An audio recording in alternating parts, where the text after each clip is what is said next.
titipan terhadap anak-anak yang merupakan anugerah yang diberikan Allah Subhanahu wa Ta'ala kepada kita semua. Anak-anak adalah titipan yang diberikan Allah Subhanahu wa Ta'ala kepada kita, sehingga titipan itu hendaknya bisa kita pandu, kita berikan arahan yang baik, kita didik supaya nantinya bisa menjadi anak-anak sesuai dengan harapan kita, sesuai dengan cita-cita kita menjadi anak yang solih dan solihah. Amin Allahumma amin. Lanjut Bunda. Nah, ini ayah bunda, anak-anak itu sangat unik. Mereka memiliki karakter masing-masing yang tidak bisa disamakan antara satu anak dengan anak yang lain.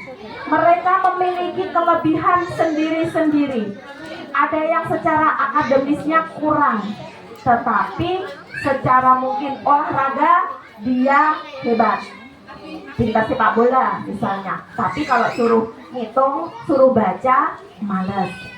Ada yang pinternya mungkin di bidang seni, sukanya nyanyi, sholawatan atau reog. Nah, tapi kalau disuruh belajar baca, dia tidak mau. Nah, anak-anak kita itu unik. Mohon keunikan ini kita sikapi dengan positif. Kita memandangnya jangan kelemahan anak, tapi kelebihan apa yang dimiliki oleh anak kita, sehingga yang nampak pada mata kita adalah anak ini punya kelebihan. Insya Allah kalau kelebihan itu kita kembangkan, dia bisa menjadi apa yang dia inginkan. Karena pada saat ini yang dibutuhkan oleh tantangan zaman adalah orang-orang yang memiliki keahlian, bukan orang-orang yang hanya biasa-biasa saja. Bisa baca biasa saja, bisa ini biasa saja, umum, tidak punya spesialisasi. Itu akan susah untuk bersaing. Tetapi kalau anak kita punya kelebihan, misalnya dia suka menyanyi, dia punya kelebihan menyanyi dan jenengan kembangkan. Menyanyi itu jenengan asah, mungkin jenengan ikutkan untuk kegiatan lomba-lomba menyanyi, ikut les vokal dan sebagainya. Ketika nanti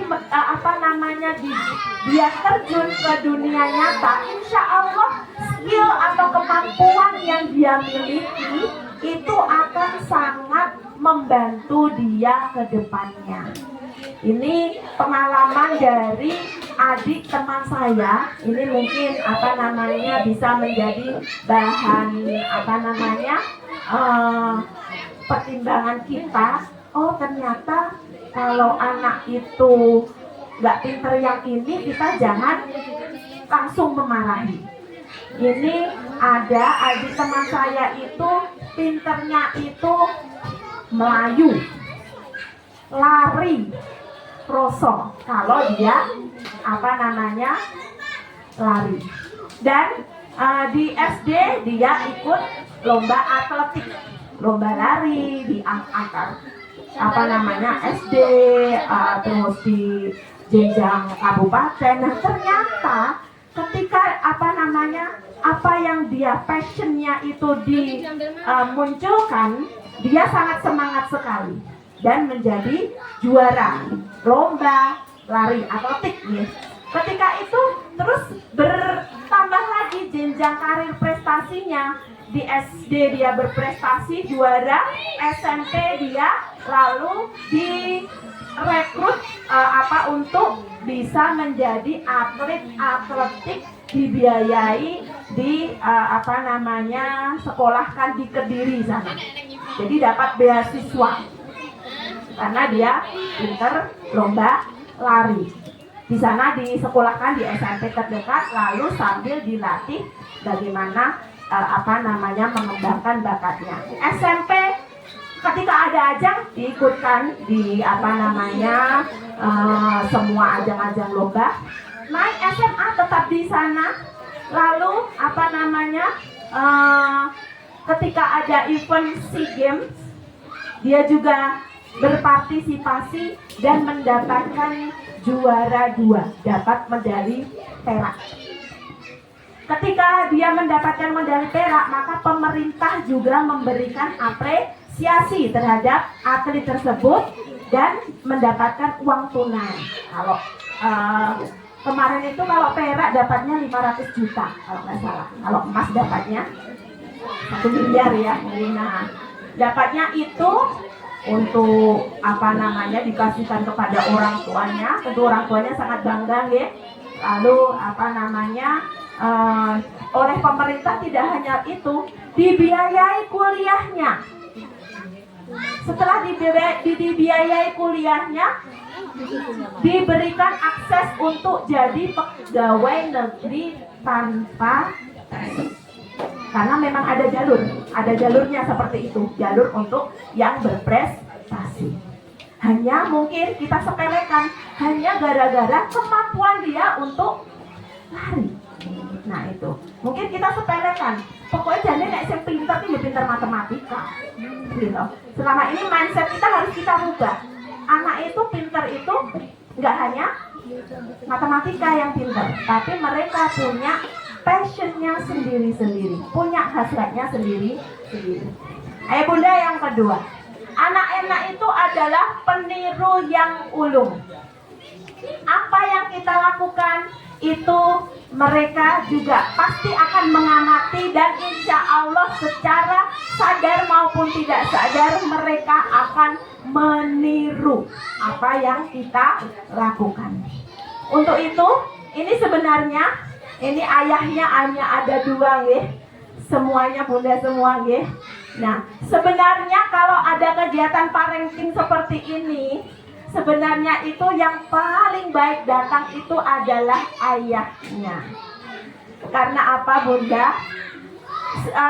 Mungkin bisa kita lihat juga di Al-Quran, yang mempunyai peran utama untuk mendidik anak itu yang berkewajiban sebenarnya adalah ayah, bukan bunda. Yang disebutkan interaksi kepada anak disebutkan paling banyak dituntut itu adalah ayah, bukan bunda. Ngaten ya. Tapi jangan berkecil hati ya bunda, mungkin nanti dapat disampaikan ke ayah. Karena apa? Biasanya ini pengalaman ya ayah bunda. Ketika bunda itu memberikan mungkin perintah kepada anak. Le atau do, ayo nantangin wis awan. Berapa kali bunda harus membangunkan? 1 kali cukup? Tidak cukup. 2 kali cukup? Tidak cukup. 3 kali? Tidak cukup. Mungkin bisa 10 kali baru mau bangun, dan itu dengan intonasi yang semakin naik. Terus ya? Jangan tangi. Pas kenapa? Tangi. Aku yang nanya ke orang dan semakin intonasi kita naik, nah itu baru anak memberikan perhatian kepada kita. Terus ya, mungkin bisa jenengan coba kalau yang membangunkannya adalah ayah. Ayah tidak perlu banyak bicara. Ya seperti budaya. Sekolah. Suara ayah yang ngebas itu sebenarnya lebih ampuh daripada suara bunda yang cempreng. Jadi ayah itu sebenarnya punya kekuatan untuk memberikan masukan kepada anak-anak, dan sebaiknya tidak dengan hanya perintah, tapi dengan langsung memberikan contoh. Itu akan lebih efektif karena anak adalah peniru yang ulung. Tidak perlu banyak bicara. Ayah sudah pakai baju koko, sudah pakai peci, gugah anak. Ayo tak jadi masjid. Melihat ayahnya sudah siap, bisa jadi anaknya mau ke masjid dengan ayahnya. Alhamdulillah. Jadi tidak perlu terlalu kita buang energi. Kita membagi peran. Karena apa? Peran untuk mendidik mendidik anak jangan hanya dilimpahkan kepada bunda, tapi ayah sebenarnya lebih berperan. Ya, tapi mungkin karena budaya kita pasti ada kata-katanya seperti ini kalau soal ayah pergi ke kantor, ibu memasak di dapur, Wati mencuci piring, Budi main bola. Nah, itu sebenarnya adalah doktrin yang kita berikan bahwa ayah itu adalah pekerjaannya hanya di kantor, ibu pekerjaannya itu mengurus rumah, Wati itu mencuci piring karena dia perempuan, Budi itu karena dia laki-laki nggak dapat jatah nyuci piring, dia hanya dapat jatah bermain. Sebenarnya itu adalah doktrin dan itu sebenarnya mungkin kurang tepat ya. Karena apa? Tidak ada dalam Islam mungkin ya. Ini pekerjaan laki-laki, ini pekerjaan perempuan. Yang ada adalah tim. Ya, kita satu keluarga itu adalah tim. Jika tim itu kompak, punya tujuan yang sama. Pernahkah ayah bunda iseng-iseng ngobrol dengan suaminya atau dengan istrinya tentang impian ke depan? Pernah ayah bunda?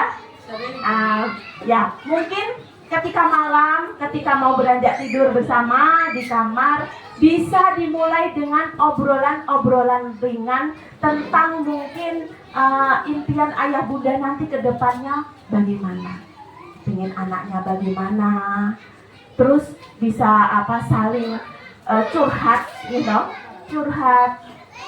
Ya, aku sih mau kesel lah, ya, karena apa? Anakmu mau gak gelem menang, wis rono rene diurung cuciane sak Indonesia Raya urung masak. Ya Allah, aku dik mau arep masak oblok-oblok gak sido, masak bening dan cemplung wis rampung. Wis aja komplain ya. Nah, kalau kita sering berkomunikasi, maka kesalahpahaman itu insya Allah akan lebih kecil. Tetapi ketika kita berinteraksi dengan pasangan kita hanya interaksi yang bersifat rutin, Bu, udah, Bu, ya, hati-hati, Bu, luwe,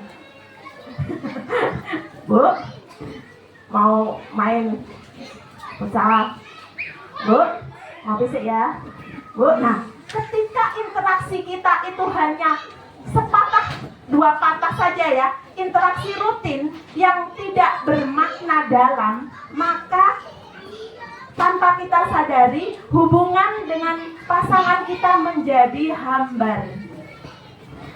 Kalau mungkin ayah bunda sadari, mungkin bisa, yo saiki dhisik kae romantis serang.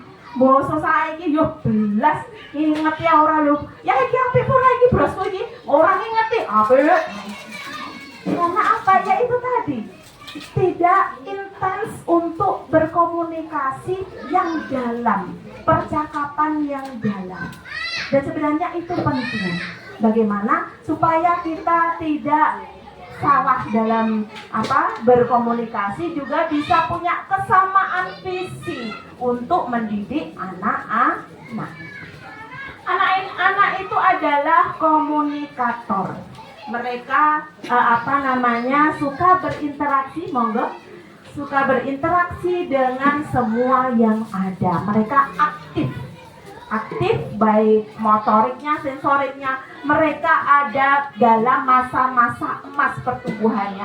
Apapun yang masuk insya Allah akan bertahan dalam jangka yang panjang. Jadi kalau kita sempat mungkin anak-anak dibesarkan di lingkungan yang banyak bahasa kromo inggilnya, gitu. Mungkin ada mungkin di tempat-tempat daerah, mungkin di terminal, daerah kita dekat terminal ya, Taman Nasri, tapi terminalnya kebetulan tidak begitu banyak lalu lalang untuk orang-orangnya. Ketika anak-anak tumbuh mungkin di daerah Surabaya, di daerah terminal, atau mungkin daerah-daerah yang banyak orang-orang itu mengatakan kata-kata yang kurang pantas, maka mau tidak mau, suka tidak suka, anak-anak tersebut juga akan sama mengatakan kata-kata yang sama, mengatakan ekspresi yang sama. Maka dari itu kita juga harus selektif untuk menempatkan anak kita itu di lingkungan yang mana. Tentu kita berharap di lingkungan yang baik, yang tidak memberikan pengaruh yang negatif kepada anak. Anak itu adalah peneliti yang handal, ya. Ayah bunda ini mungkin tanpa kita sadari, anak-anak itu selalu memperhatikan apa yang ada di sekelilingnya. Mungkin juga memperhatikan ayah bunda semua, tapi tidak secara detil, melotot tidak. Tapi meskipun sekilas, mereka tetap merekam apa yang dia lihat. Dan rekaman itu juga akan bertahan jangka lama. Untuk itu ayah bunda, sebaiknya kita juga waspada, terutama dengan penggunaan gadget, penggunaan HP. Karena mau tidak mau, suka tidak suka, pengaruh yang paling utama sekarang, musuh ayah bunda sekarang itu ada, bukan musuh yang tampak mata, tapi musuh yang tidak kelihatan, tapi sudah pasti itu adalah ancaman. Ya ayah bunda, pangapunten, anak-anak pasti sudah piawe pakai laptop, pakai gadget, HP, Anak-anak sudah bisa main game di HP, sudah bisa mengakses TikTok, ya, sudah bisa buka YouTube. Oh sudah, hai, anak Soli, ya, sudah bisa main HP anak Soli. Lihatnya apa ya? Oh game. Gamenya game apa sayang? ML? Oh FF. Free Fire. Iya. Ya saya aja juga nggak tahu FF, ML. Nah itu anak-anak itu sungguh luar biasa. Dia daya rekamnya itu kita kalah. Coba bunda yang bisa main FF sinten angkat tangan.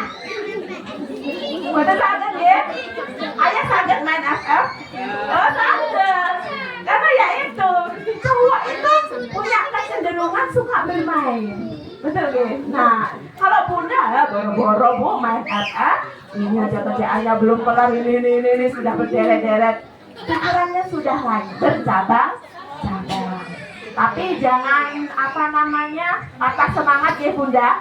Karena bunda itu dikasih kelebihan oleh Allah yang lebih dibandingkan dengan ayah. Kelebihan ini salah satu yang saya dapat, yang saya serap itu dari Bunda Aisyah Dahlan. Ya mungkin ayah bunda sudah tahu. Kalau perempuan itu bisa melakukan beberapa pekerjaan dalam waktu bersamaan. Goreng tempe, serang. Habis itu terus disambi isah-isah. Habis itu disambi ngurup nih mesin cuci. Habis itu terus ngobrol anaknya, ayo aduk. Nah, sambil mantau putranya mandi, goreng tempe, habis itu nyuci piring, habis itu apalagi sakit dan biasa. Betul nggih bunda? Ayah kula tanglet jenengan sakit ngapa mboten? Mboten sakit nggih. Jadi inilah kelebihan bunda-bunda. Tepuk tangan untuk bunda-bunda hebat TKKD Taman Asri. Ini berarti ayah mengakui ya, bunda itu punya kelebihan, ya, kelebihan. Tapi ayah juga punya kelebihan. Ayah itu lebih fokus. Mereka kalau melakukan pekerjaan itu ya satu itu, tapi fokus, detail. Misalnya, ini kalau soal nyetir motor atau mobil, lebih canggih ayah atau bunda?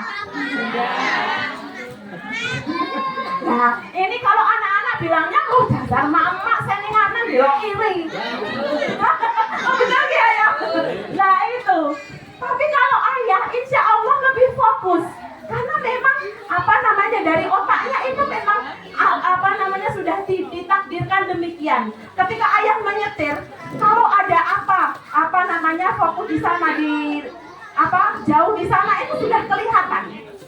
Oh yo kayak gone kayak nek apa spanduke warna abang kae to. Oh iya. Sing bundane di sampingnya endi to ya ora ketok. Karena ya itu tadi, memang masing-masing punya kelebihan. Dan kelebihan itu harus dikolaborasikan, dipadukan supaya bisa bersinergi dan bekerja sama. Anak-anak adalah pelaku utama yang terakhir. Mereka adalah aktornya, mereka adalah bintangnya. Seperti yang mungkin ayah bunda juga sepakat, kita itu bekerja, mencari uang, kita melakukan segala hal, muaranya adalah ke anak. Terus ya, muara kita adalah ke anak. Selalu kita pasti mendoakan anak-anak kita supaya menjadi anak-anak yang sukses, anak-anak yang hebat, anak-anak yang tercapai cita-citanya selamat dunia akhirat. Tidak ada ayah atau bunda yang memberikan doa yang jelek kepada anaknya. Pasti semuanya mengharapkan kebaikan. Monggo bunda lanjut.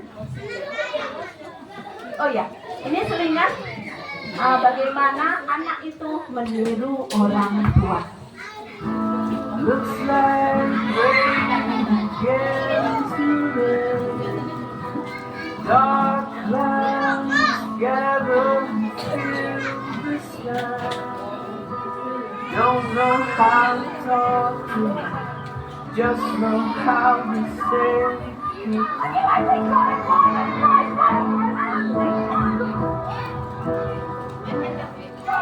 Nah, ini jenengan bisa flashback.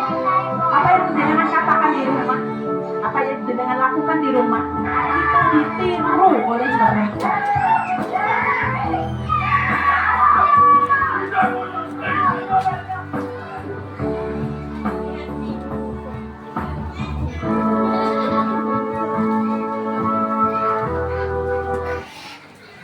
Ya ayah bunda, ini sopan bun. Ini ya ayah bunda, mungkin tanpa kita sadari kadang namanya rumah tangga pasti ada masalah. Tidak ada rumah tangga yang tidak punya masalah.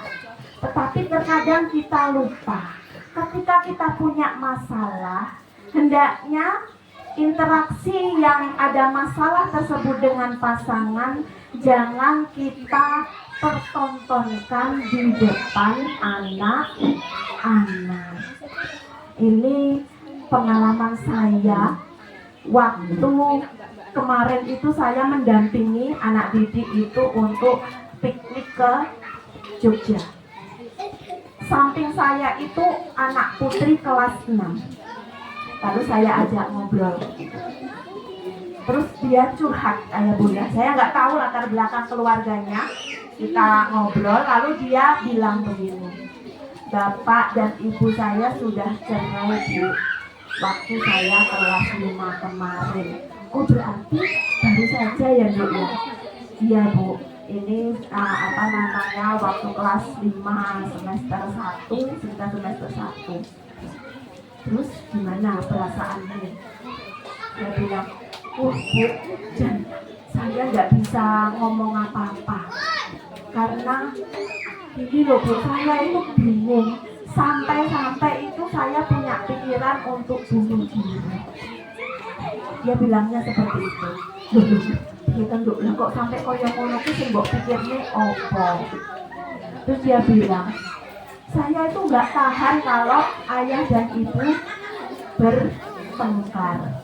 Karena dia bertengkar itu di depan mata kepalanya langsung, ya dong. Dia mengetahui, mendengarkan kata-kata yang tidak pantas diucapkan di depan anak-anak. Dia bilang sendiri, saya itu sampai bingung bu. Bapak itu ngomong kata-kata sama ibu itu, saya itu sebenarnya merasa nggak pantas dengar kata-kata itu. Tapi ya saya dengar, jadi saya habis itu terus langsung seperti gak pengen apa-apa, terus jadi gak semangat gitu nih. Nah terus saya tanya masalahnya apa, karena pasti setiap keluarga punya masalah. Nah, ungkapan masalahnya ini. Terus ini juga masuk ke bagaimana anak-anak zaman sekarang itu rapuh. Kalau orang bilang anak zaman sekarang itu generasi stroberi. Pernah dengar Bapak Ibu? Anak-anak sekarang itu generasi stroberi, yang artinya generasinya cantik di luar tapi gampang mengkerut di dalam.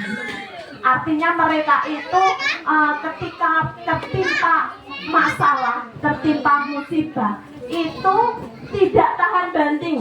Tidak seperti kita mungkin yang dulu yang kena ini bisa menyikapinya mungkin masih dengan baik.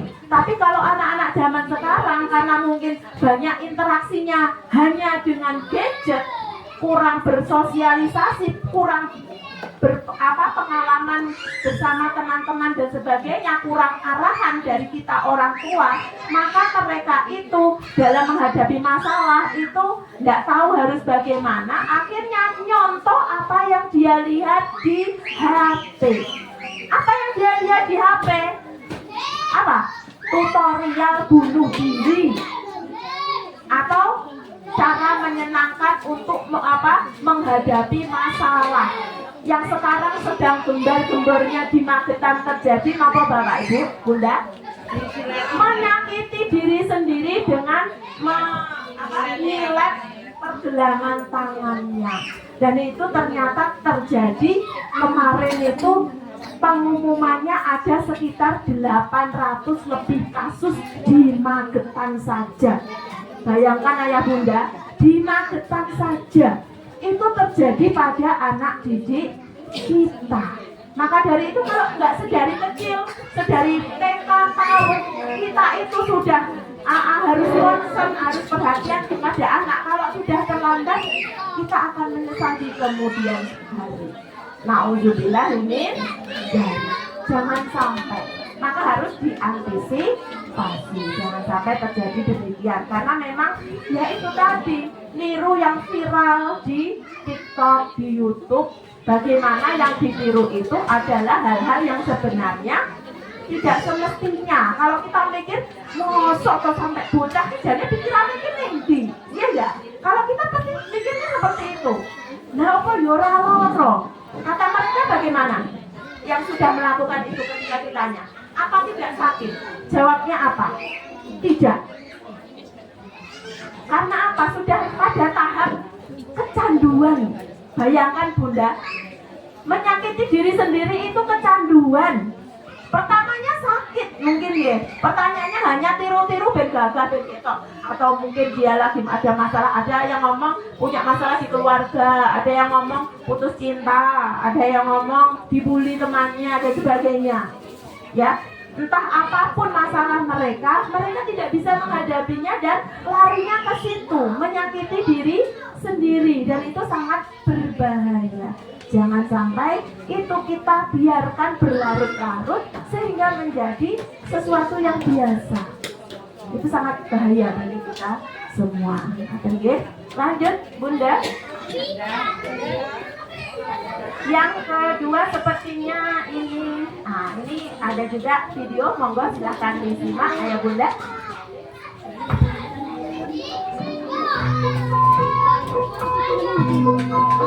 Kalau tadi mungkin yang bersifat negatif, ini insya Allah yang positif.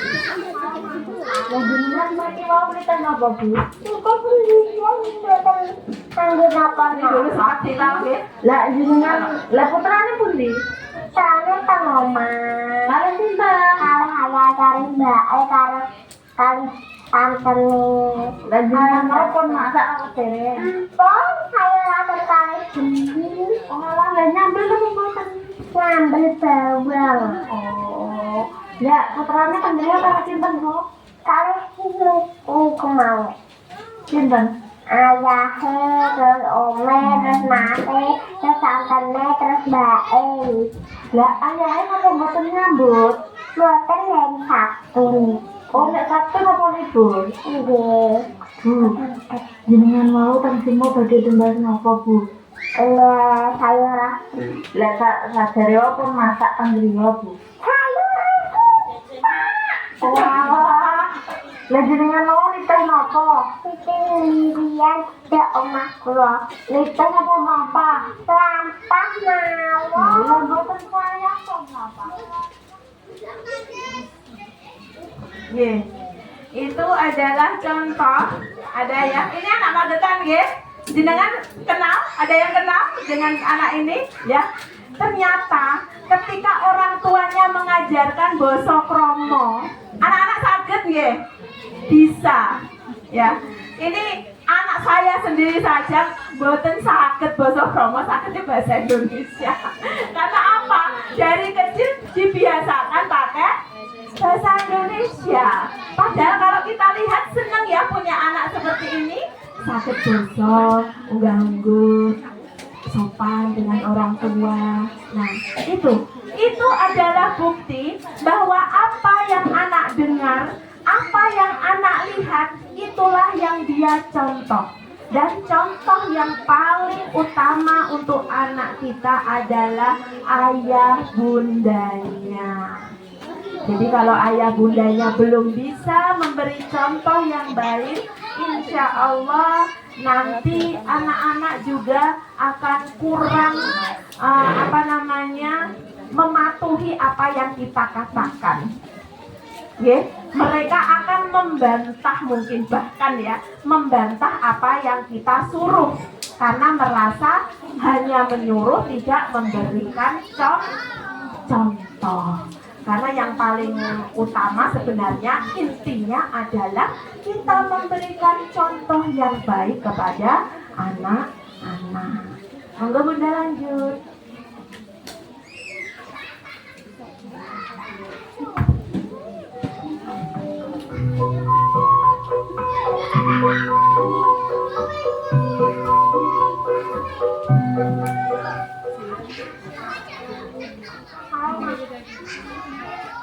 Sudah. Nah, ini kita masuk bagaimana atau kiat-kiat bagaimana kita berkomunikasi atau ngobrol dengan anak. Ayah Bunda, yang pertama pengucapan kata harus jelas. Berarti supaya jelas sebenarnya yang dianjurkan ketika kita bicara dengan anak-anak itu interaksinya adalah satu arah pandangan, bukan begini. Kalau kita kan tinggi ya ayah bunda, anak kalau melihat kita begini, atau lebih baik anaknya begini. Kalau begini nanti akan beda penyerapannya anak ke apa yang kita katakan itu beda. Tapi misalkan kepada anaknya di sini anak kita, halo sayang, apa kabar? Baik, alhamdulillah. Jadi kita jangan sungkan untuk menundukkan badan dengan di hadapan anak ketika kita mau anak itu memperhatikan kita. Bagaimana kita berinteraksi, tatap matanya. Ya. Adik sudah makan atau belum? Belum. Lapar enggak? Oh, sudah jajan ya? Ya. Iya, alhamdulillah. Jadi searah ayah bunda, jangan anak gini. Apalagi kata-katanya dengan kata-kata yang kasar gitu ya. Nah, itu nanti juga tidak akan bisa diserap dengan baik oleh anak. Penyampaiannya tidak tergesa-gesa. Jadi anak itu supaya memahami, jangan kita pikir kalau anak itu yo mesti ngerti wong bolak-balik yo aku ngomong yo mestinya ngerti apa maksudku. Jangan kita menjustifikasi nganggep bocah kuwi mesti ngerti apa karepku. Jadi kalau ngomong yang jelas, ngaturi memberikan nasihat apa kepada anak itu yang jelas. Lalu membaca bahasa tubuh anak. Ayah bunda, kalau anak-anak lagi capek, anak-anak lagi emosinya tidak stabil, jangan dinasehati nggih. Jangan kita ngomel-ngomel, ngomongnya yo kowe kudune ora ngono. Dadi bocah ki kudune kowe iki nek karo kancamu ki ngene. Itu tidak akan masuk kepada otaknya. Yang ada hanyalah apa? Kalau misalnya diibaratkan itu kartun. Terus kata-kata A B C D tidak akan termasuk dengan jelas. Karena apa? Kita berkata dalam situasi yang tidak tepat. Anak-anak itu sedang emosi, dia sedang marah. Apa yang perlu kita lakukan? Yang pertama, supaya dia tidak emosi, redakan dulu emosinya. Redakan dulu emosinya. Diamkan dulu, misalnya lagi emosi, misalnya didiamkan dulu. Habis itu emosinya sudah turun, baru kita ajak ngobrol. Wih, ngapo tole? Pengenmu piye? Dengan nada yang datar, ya, jangan nada yang tinggi. Wes, dia, nada itu kan tinggi. Anak tidak akan mau bicara. Yang ada, misalnya nangis tambah nangis. Kalau misalnya dia ngambek tambah ngambek karena nada kita nada yang tinggi. Ayo, balik nah. Nah, itu juga akan pengaruh bagaimana anak mau tunduk atau patuh kepada kita atau tidak. Mendengarkan perasaan anak, ayah bunda mungkin yang tanpa kita sadari kita itu jarang menanyakan perasaan anak. Bagaimana kabarmu hari ini? Atau dengan bahasa Jawa, bahasa yang anda bunda biasa interaksi dengan anak. Menanyakan perasaan anak. Biasanya kalau anak-anak pulang dari sekolah, yang ayah bunda katakan, tanyakan nopo? PR. Betul. Yang tanya DPR porale. DPR pora. Padahal itu pertanyaan yang disukai anak nopo boten? Boten. Anak tuh kesel-kesel di kok PR. Yuh, jelas tidak perhatian sama sekali. Ya loh, mau kesel-kesel di kok PR, jangan ayah bunda. Kita kalau anak lagi capek itu, kita layani dengan baik. Maksudnya capeknya biar hilang dulu. Kalau mau ngajak ngobrolnya yang anak suka. Nih, kowe mau dolanan karo sapa? Ning sekolah mau sing kowe paling suwen nang pas nyapo. Gitu.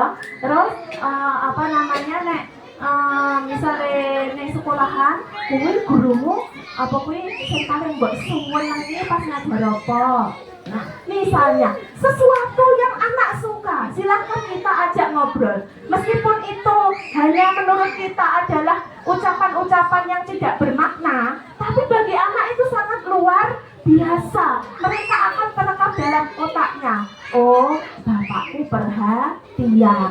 Oh, ibuku perhatian. Isine orang nyenek nek aku salah. Isine nek ngomong kok pas salah tok. Nek pas aku pinter ora dikapak-kapak nih. Nah, itu akan terekam di dalam otak anak. Oh, bapaknya tukang nyeling. Gitu. Jadi kalau sama anak itu, terutama ayah nih, ayah kan yang paling sibuk nih. Sesibuk-sibuknya ayah, tolong luangkan waktu barang sejenak untuk bermain dengan anak-anak. Apalagi anak-anak yang masih usia TK dan PAUD. Itu dampaknya nanti secara emosional, anak kematangan emosionalnya itu akan sangat luar biasa. Bagaimana anak-anak yang mendapatkan perhatian dari orang tua dan anak-anak yang sama sekali tidak mendapatkan perhatian orang tua, kecerdasan emosionalnya itu akan berbeda. Kematangan secara emosional akan berbeda. Dan apabila itu dilakukan, itu sudah pasti, sudah ilmu ada kalau jenengan urung jajan, jenengan cobi. Bagaimana jenengan itu memperlakukan anak dengan lebih intens komunikasinya. Misalnya aku sibuk, waktuku hanya misalnya setengah jam saja atau 15 menit setiap hari. Monggo diefektifkan waktu 15 menit itu untuk interaksi berdua dengan anak. Misalkan kalau Bisanya di rumah, di belakang sambil misalnya buat mainan, yoyo atau buat layangan, kan ya? Itu bisa. Terus sambil ngobrol ringan dengan anak. Itu kalau ayah. Kalau bunda juga bisa. Kalau misalnya anak perempuan diajak ngobrol tentang hobinya, tentang kesukaannya, tentang impiannya apa, tentang keluhannya apa.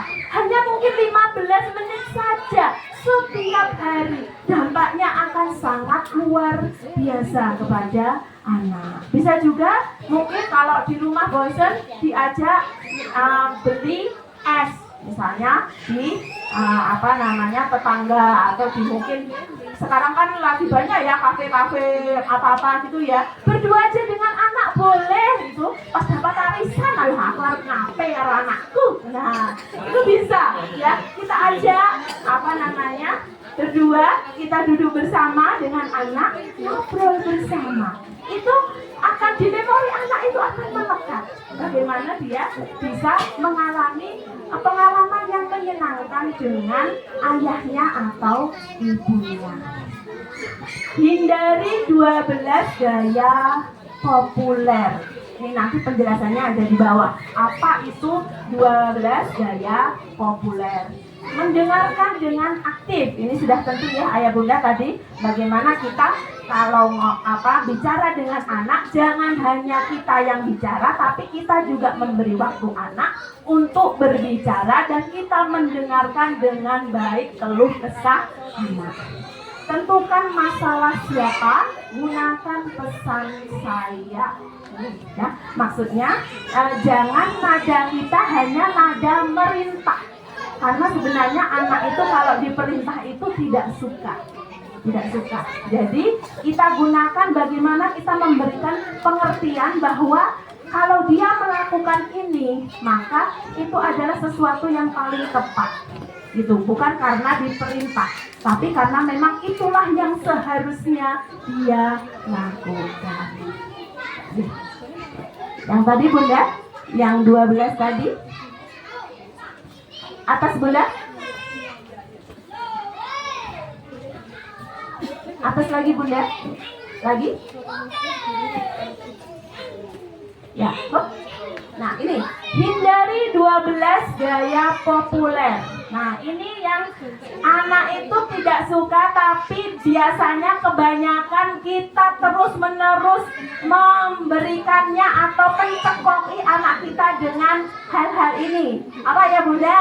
Yang pertama memerintah. Gitu ya. Memerintah itu beda dengan kita minta tolong ya. Merintah nadanya beda ya. Nah, meremehkan. Kalau meremehkan lo gue kayak apa, isomu kayak apa, itu sangat membuat menyakiti anak. Kalau dia mendengar mereka itu disepelekan ayah bunda. Jadi isomu apa, buat nyukonya kaya lo, si anu kaya, pinter iki. Nah, membandingkan. Bisa dengan kakaknya, bisa dengan adiknya, bisa dengan tetangganya, bisa dengan saudaranya. Nah ini yang kadang kita sulit kadang nggak sengaja membandingkan anak dengan anak yang lain yang seusia dengannya. Kowe lho kon kowe maju ngono wani delok kae lho. Si anu kae pinter nek maju nyanyi so ngene. Anak itu bukannya dia nanti mau maju tapi malah mutung karena tidak suka dibandingkan. Mencap atau melabel. Nah ini pelabelan ini juga dihindari ayah bunda. Melabel, kamu ini pemalas, kamu ini apa? Kalau label-label yang negatif, contohnya apa? Bun? Dablek. Apa meneh? Aduh, nauzubillahi dzalik. Jangan sampai itu keluar dari terutama bunda. Kalau kita ngomong yang itu, yang jelek-jelek itu, insya Allah ucapan adalah doa. Jadi jangan sampai pas kita marah pun harus kita ingat-ingat. Oh sampai aku ngomong elek karo anakku, itu namanya dongane anaknya sing elek. Jangan sampai jangan sampai kita melabel kamu pemalas, kamu pembohong, kamu ini itu. Nah jangan sampai. mengancam. Mengancam ini juga tidak boleh ayah bunda, karena mereka akan melakukan sesuatu hanya karena terpaksa, karena diancam. Nanti kalau ancamannya pergi, dia tidak akan melakukannya lah. Menyindir sama juga, menyalahkan. Nah, menasehati. Menasehati kan bagus, Bun. Kita kan harus menasehati. Menasehati dalam artian ketika kita terus-menerus ngomong sesuatu yang sebenarnya baik tapi dilakukan dengan cara-cara yang salah, no, itu tidak akan masuk kepada anak-anak. Dan tolong ini ayah bunda, jangan menasehati ketika mereka sedang merasa lapar, terutama anak laki-laki. Karena anak laki-laki itu kalau lapar, walaupun jenengan nasihati A sampai Z tidak akan masuk. Jadi biarkan kenyang dulu. Kalau lapar dikasih makan dulu. Makan sih. Habis itu baru dinasehati, jangan terlalu banyak poinnya. Fokuskan saat itu kamu menasehati misalnya tentang harus mau berbagi dengan temannya. Fokus ke itu saja, jangan terlalu banyak. Kalau terlalu banyak, anak jadi lupa. Membohongi. Nah, ini kadang nanti ditiru ya. Kita sebenarnya niatnya baik tapi berbohong. Kalau ketahuan sama anak-anak, mereka tidak akan percaya lagi kepada kita. Menghibur, mengkritik, menganalisa. Nah, ini sama. Jadi kita itu seperti menelanjangi anak. Bagaimana kelakuannya, kamu harusnya ini, nggak boleh ini, kamu harus itu, nggak boleh itu. Nah, itu sebenarnya di dalam diri anak itu akan merasa kita itu sedang bukan sebagai orang yang perlu dicontoh, tapi hanya nuntut, sebagai penuntut anak-anak. Bagaimana ketika gaya-gaya ini kita lakukan secara terus-menerus kepada anak, maka dampaknya nanti adalah anak tidak akan percaya pada perasaannya sendiri dan anak menjadi tidak percaya diri. Dia akan menjadi pribadi yang tidak bisa melepaskan passionnya. Sebenarnya dia bisa, tapi dia malu. Sebenarnya dia bisa, tapi dia nggak mau. Gitu ya. Karena sudah mutung bisik, karena tidak punya rasa percaya diri. Oke, lanjut.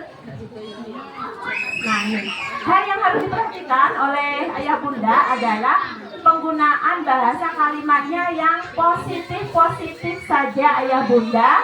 Hindari untuk menggunakan kalimat-kalimat yang negatif. Misalnya kata jangan atau tidak. Ini kadang kita kelepasan ya. Jangan main di situ, nanti jatuh.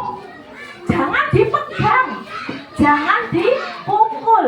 Jangan di ini, jangan di itu. Semuanya menggunakan kata jangan. Padahal ayah bunda, ketika kita bicara kepada anak itu jangan dipukul, yang terekam dalam diri anak itu adalah hanya kata yang terakhir. Apa kata terakhirnya? Pukul. Jangan dipukul, jangannya nggak kedengeran. Yang kedengerannya pukul. Jadi kalau kita ngomong jangan dipukul, itu nanti dalam sensornya itu kadang terekamnya pukul. Jangan dipukul, pukul. Nah, gitu. Jadi ketika kita mendengarkan kalimat-kalimat yang negatif, mungkin sensor penerima anak itu juga negatif. Mungkin kalau ayah bunda bilang, loh, bun, kalau di Al-Quran itu kan kata jangannya banyak, gitu. Larangan-larangannya kan banyak. Nah, itu bagaimana? Kan kontradiksi dengan yang ini tadi. Betul nggih? Bukan kontradiksi ayah bunda. Di Al-Quran itu sangat betul. Tetapi untuk anak usia segini, jangan dulu kita mengatakan kata jangan, karena belum saatnya itu. Ya, karena Al-Quran itu kan berlaku untuk yang sudah balik. Gitu. Anak-anak yang usianya mungkin masih bawah, itu kan belum tahu benar salah, masih bisa ditolerir, gitu ya. Dan kita mengungkapkan kepada anak-anak itu ya yang positif-positif saja. Nanti sudah ketika saatnya maka mereka harus diberitahu juga. Ini benar, ini salah. Ini boleh dilakukan, ini tidak boleh dilakukan. Seperti itu. Jadi bukan kontradiksi, tetapi memang benar. Sebaiknya kita hindari dulu ya kata-kata dengan makna yang negatif ini, supaya yang didengarkan anak itu ya itu misalnya gini. Kalau anak-anak lari ya di depan itu, padahal kan baru dipel, anak-anak lari. Ojo melayu, aku naik kepleset. Yang didengar melayu, kepleset. Nah, itu kalau kita ngomongnya diganti, Duk, pelan-pelan jalannya. Jadi yang masuk nanti juga pelan-pelan. Tapi kalau jangan lari, yang kedengaran yaitu lari.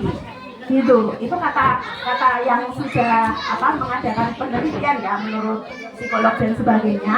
Itu yang diterima anak seperti itu. Jadi hindari dulu kata-kata yang menggunakan kalimat-kalimat yang negatif. Kita ganti dengan makna yang sama tapi dengan kata-kata yang positif. Nah ini, mengapa harus menghindari kata jangan? Satu, akan mengganggu kesenangan mereka. Ojo dolanan, udan-udanan, engko nek loro. Akhirnya loro tenan. Nah, mengganggu kesenangan anak, menghambat perkembangan kreativitas. Kalau kita terlalu banyak melarang anak, maka kreativitas mereka juga akan terganggu. Mempersempit pilihan, karena kita sudah memutuskan mereka harus ini, harus itu, maka dia tidak punya pilihan lain selain nurut. Nah, itu juga tidak bagus, tidak memberikan solusi, hanya ngomong jangan tapi tidak memberikan solusi. Itu juga tidak bagus, gitu ya. Lanjut Bunda. Nah, ini kita sudah sampai pada sesi yang terakhir. Sepertinya Ayah sudah ngantuk ini ya. Nanti kita senang ya Ayah, biar kita semangat lagi. Ini sesi terakhir. Kaitannya bagaimana, ini tadi judulnya, bagaimana kita membangun komunikasi efektif antara orang tua dan anak sebagai upaya mewujudkan merdeka belajar. Sekarang Ayah Bunda sedang ngetren kata merdeka belajar atau kurikulum merdeka. Ada ya? Ayah Bunda sampun ngertos ya? Apa itu maksudnya kurikulum merdeka? Sampun dereng? Sampun, monggo Ayah, ini saya minta pendapatnya supaya nggak ngantuk.